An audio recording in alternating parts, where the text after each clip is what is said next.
जय मसीह की। आइए हम प्रार्थना करें। पिता पुत्र और पवित्र आत्मा के नाम पे आमीन। पिता परमेश्वर, हम आपको धन्यवाद देते हैं। प्रभु यीशु, हम आपको धन्यवाद देते हैं। पवित्र आत्मा, हम आपको धन्यवाद देते हैं।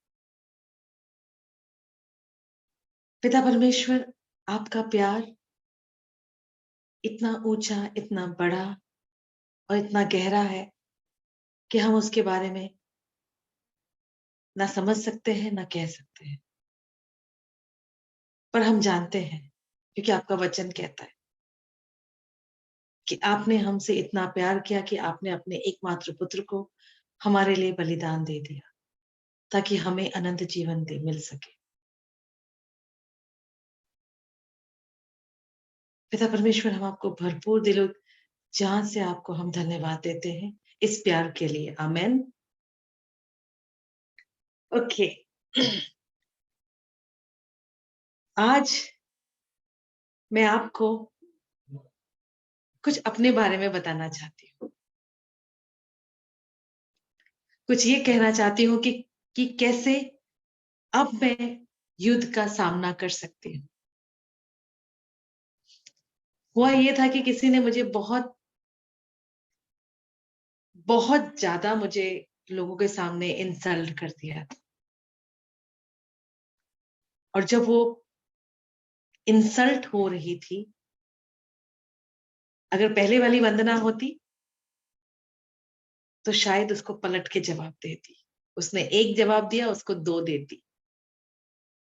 पर क्योंकि अब ये वंदना बाइबल पढ़ती है, ये वंदना प्रभु के बारे में समझती है, प्रभु के प्यार में डूबी है, इसलिए उस शख्स को उल्टा जवाब नहीं दिया,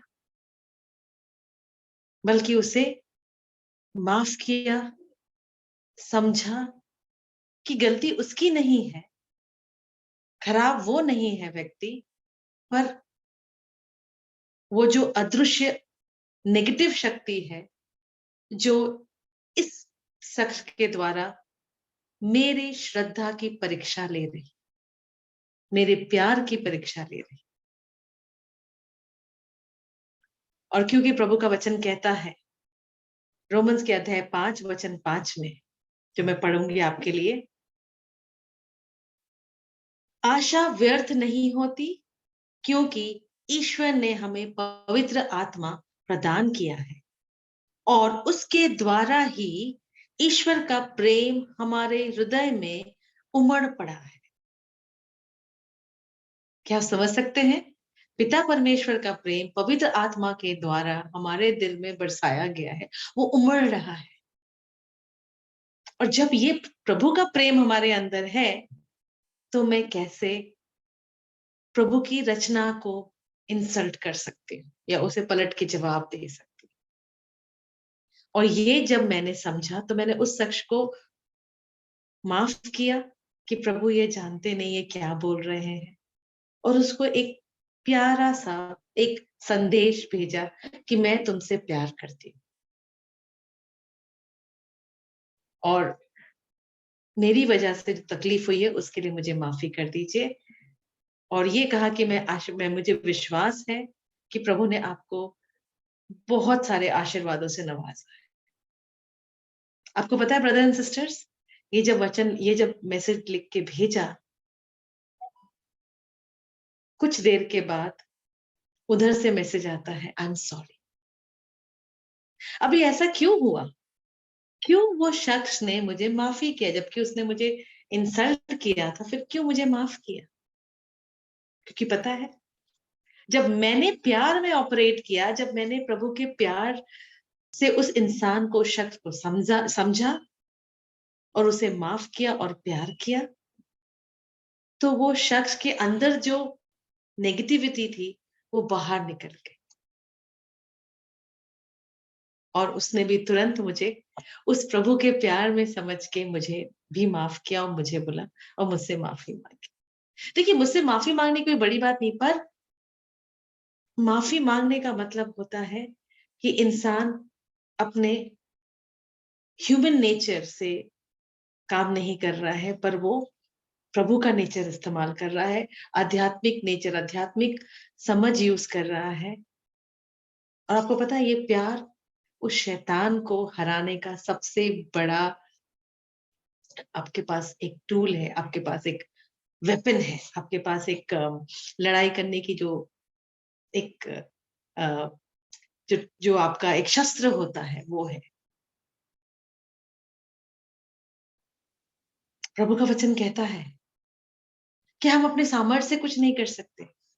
हमारे अंदर जो यीशु है, हमारे अंदर जो पवित्र आत्मा है, हमारे अंदर जो प्रभु की कृपा है, उस कृपा से हम कर सकते हैं।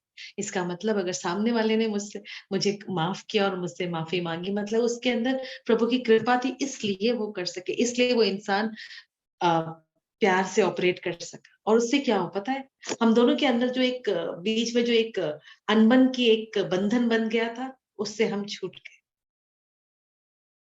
कितना प्यारी चीज है, राइट? देखिए भाइयों बहनों, कभी भी कोई इंसान बुरा नहीं होता, इंसान हमेशा अच्छा होता है। पर उस इंसान के अंदर जो कहीं भी कुछ कमियां होती हैं, जो कहीं कुछ दुख होता है, जो वो इमोशनली जो ऑपरेट करने लग जाते हैं, उस वीकनेस को शैतान इस्तेमाल करता है दूसरे के प्रति, और मुझे हैरान करने के लिए उस पर्टिकुलर शख्स के साथ शैतान ने चाल चली और उसने मुझे इंसल्ट कर दिया। पर जब हम समझते हैं कि हमारे अंदर जो प्रभु का प्यार है, उस प्यार से जब हम काम करने लग जाते हैं, क्योंकि क्योंकि तब पवित्र आत्मा हमें समझाती है, हमें बताती है कि देखो, वो जब आपको इंसल्ट कर रहा है या वो जब वो नेगेटिव में ऑपरेट कर रहा है, वो जब गुस्से में ऑपरेट कर रहा है, तो कहीं ना कहीं वो भी तकलीफ में है। और जब हमारे साथ ऐसा होता है, तो हमें सबसे पहले उलट के जवाब नहीं देना है, बल्कि उसे माफ करना है, प्रभु से प्रार्थना करनी है कि प्रभु उसे आराम पहुंचा दीजिए, प्रभु उसकी तकलीफों को के में उसको सोलेस मिल जाए, तकलीफों से वो बाहर निकल जाए। इसलिए आपको प्रार्थना करनी है और उस नेगेटिव को डांटना है, क्योंकि हमें यीशु मसीह ने एक अथॉरिटी दी है कि हम नेगेटिविटी को हम डांट सकते हैं, हम उसे बांध सकते हैं। ये लिखा है मत्ती कहते हैं 18 वचन 18 में, पढ़ेंगे? आइए पढ़ते हैं मत्ती का सुसमाचार चैप्टर 18। जस्ट अ मिनट, हम निकाल लें।